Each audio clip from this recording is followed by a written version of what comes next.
Deserve natin yung taong kahit hindi natin bantayan di tayo lulukohin.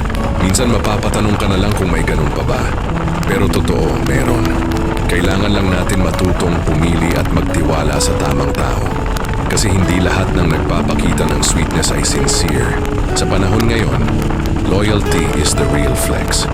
Hindi yung puro posts lang online, kundi yung actions na consistent kahit walang nakatingin. Yung tipong hindi mo kailangang hulihin dahil wala naman talagang ginagawang mali. Ang sarap sa pakiramdam kapag may taong marunong rumispeto sa commitments. Hindi perfect, pero willing maging honest at transparent. Yung mas inuuna ang pahinga ng puso mo kaysa sa ego nila. Totoong love is not about checking each other's phones every day. It's about feeling secure kasi alam mong hindi ka ipapahiya. It's choosing each other kahit madaming temptations sa paligid. Kaya kung may taong ganito sa buhay